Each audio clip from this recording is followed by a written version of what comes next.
le secret d'État commence à sortir un à un. Un ministre de Tshisekedi commence à dévoiler sur les réseaux sociaux la faiblesse du gouvernement de Tshisekedi. Bolanda boyo kabino moko avato kota na détail. Mais en tout cas, nako souhaiter bino tout bonne journée, soit bonne soirée. Ça dépend na tao boko zwanga. Encore une fois, merci na bino bat boza ko tia ba commentaire, boza ko s'abonner na vidéo oyo bandeko. Botia ba like na bino, bo matisa ba like na bino, ba commentaire so boza nango botia. Bola qui s'en a monde entier que vraiment toza dirigé par ba idiot. Bolanda nini petit extrait oyo avato kota na détail. C'était une intelligence stratégique qui vous permet d'avoir à côté de vous un fond. Aujourd'hui, qui savait que les M23 quand ils ont pu ouvrir, ils avaient le vent à poupe. Hein? À l'heure où je vous parle, le mythe était le petit message de Marco Rubio qui a dit « Nous ne sommes pas contents. Nous ne sommes pas contents. » Je crois qu'on ne parlerait pas le même langage, il serait à Kalimi. Nanga a dit qu'ils ont été contactés par les États-Unis. En tout cas, si ça n'a pas été le cas, à ce moment ici, on parlerait, il serait à Kalimi. Puisque, bon, je suis honnête de vous dire que sur la route, il n'y avait pas grand-chose. Aujourd'hui, ça nous permet d'avoir l'état de nous préparer ça dit pour le moment, ça veut dire que le Congo, pour le moment, le Congo ne compte que sur les États-Unis. Je ne dis pas, je ne dis pas ça. Mais avec... Encore une fois, merci et bienvenue na chaîne Nabino Obolingaka ya Chronique du Net TV. Boyoki bino moko ndenge ndeko na biso Moindo Nzangi auti koloba. Auti ko bimisa na ba oyo baza vraiment na lito ya koyoka. O baza na lito ya ko analyser makambu. Boyoki ndenge Moindo Nzangi aza ko pupola gouvernement. Faiblesse ya gouvernement. Aza déjà koloba ko na maloba na ye. Azo bimisa la force ya Corneille Nangaa et ses alliés. Azako loba force na bango ndenge bakoti na nini na Uvira. Pe azako loba si ce n'était que appel ya Rubio, ya vice-président ya États-Unis, ministre ya affaires étrangères des États-Unis, ndele loba Corneille Nangaa akota na Kalemi. Donc yemoko alakisi que ils n'ont aucune force ni n'était l'intervention yaba américain nde lelo baza musika alobi encore lisusu alobi ba M23 ba ils étaient en voie à poupe. Donc bazalaki avec tous les pouvoirs à kosala makambo, bazalaki na pouvoir à ko avancer mutu ata mokote azalaki na pouvoir ya ko stopper bango.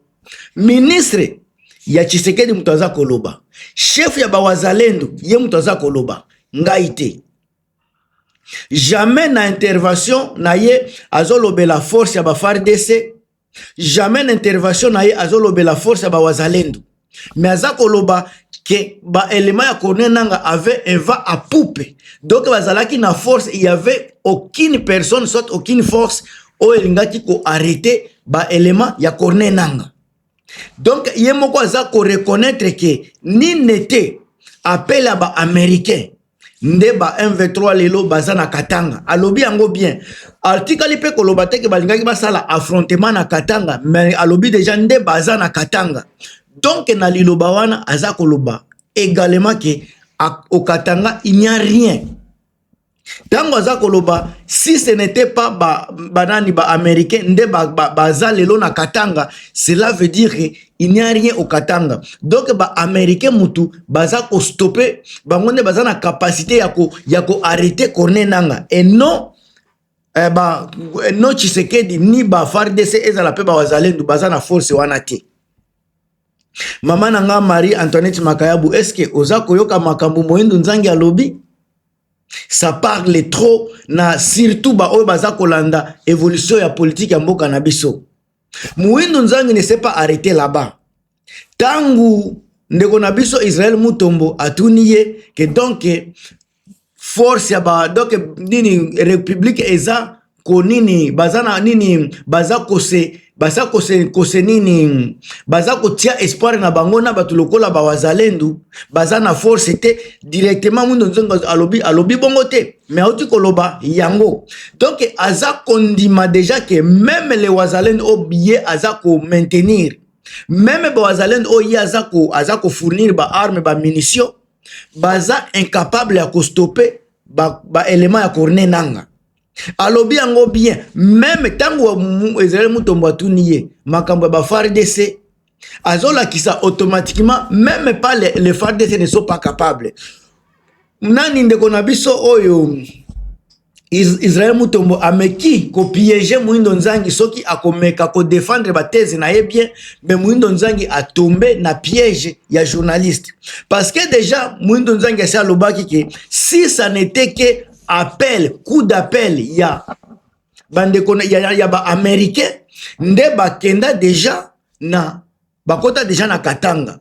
Na ebite soki nani ndeko na biso Israël Mutombo azalaki na difficulté à comprendre likambo wana parce que Muindo Nzangi a déterminé yango très bien. À lobby, si ce n'était que l'intervention téléphonique, il y a ba américain Corneille Nangaa na batu na ye balingaki lelo bazala déjà na Katanga.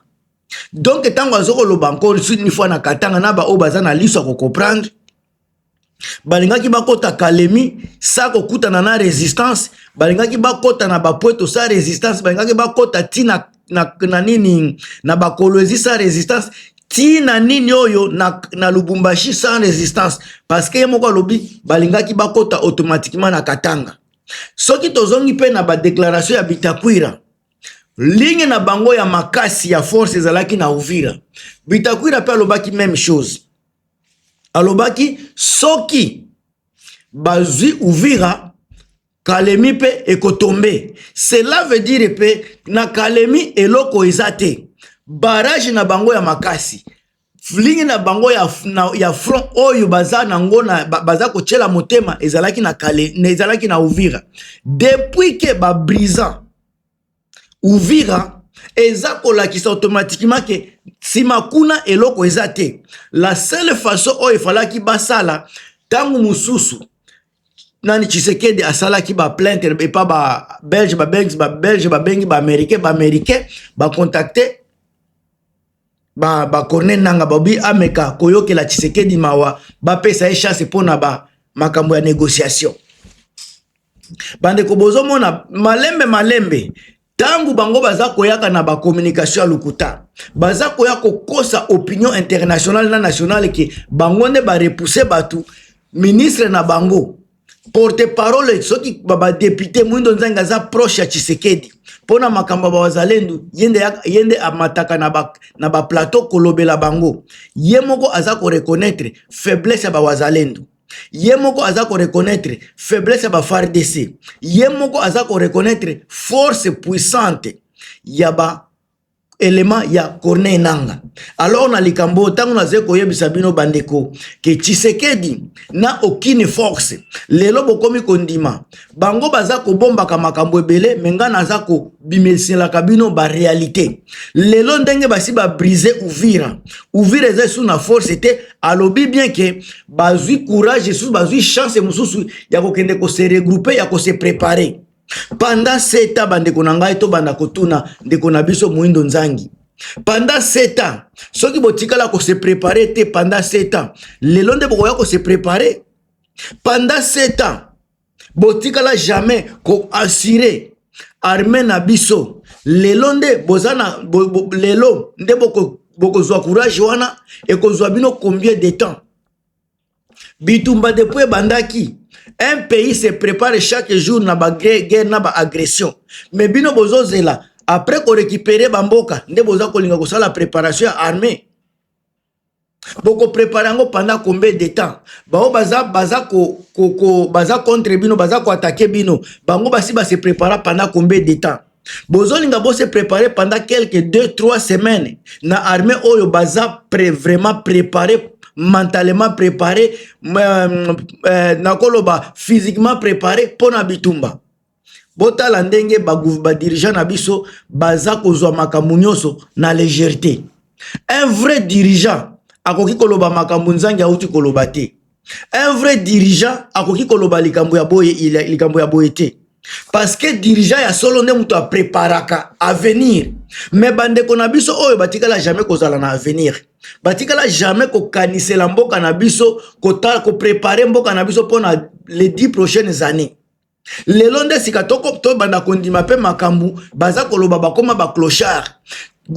Armement o bango armée o batikaki ya bango moko bakutaki balobaki bien organisé bango moko bakomisi yango ba clochard ya ko mélanger avec ba force négative lokola ba mai o lelo baza ko benga ba wazalendo.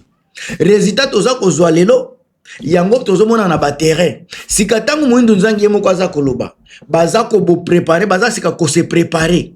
Donc Amérique a stoppé ba 1v3 pour banani ba Tshisekedi ba se préparer pour na bitumba. Écoutez biloko ya boy. Kaka bango na Willy Michel ki balobaki à partir le 1er janvier 2026 bakozala déjà na ba frontière ya Rwanda bakosilisa bitumba na est bakozala prêt pona ko affronter Rwanda. Mais bango moko baza ko ya na réseaux sociaux kolobaki bazala ki préparer te eloko Moïndo Nzangi lobi bazala ki préparer te ba kimi grâce ya ba américain de ezosala sika ba stopper ba 1v3 po bango ba se préparer. Bino moko bozo yoka déjà que baza déjà na organisation te baza indiscipliné baza désordonné eza kolakisa directement que même si sikoyo ba pesi bango lisusu chance ya kobunda bakosala eloko te. Soki bazalaki makasi depuis que 1v3 batika ou ville à Uvira nde déjà bazonga na kati. Mais comme ils ne sont pas forts, ils ne sont pas organisés, ils ne sont pas disciplinés, baza koloba kaka libanda, on dirait ils ont fait quelque chose. Faso baza koloba, on dirait basi baganyaki bitumba. Oyo biso toza komona biso ba peuple. Tozomona ndenge Tshisekedi aza ko perdre ba terrain chaque jour. Bande ko na ngai na komi na suka ya mission. Bino moko boyoki makambu gouvernement bauti koloba makambu ya soni oyo un vrai patriote oki koloba te bango moko baza kolakisa ke baza prêté ye moko azolakisa ke baza incapable ya makambu baza kosala. Ndeko na ngai natiki bino bo partager émission bo commenter on est ensemble.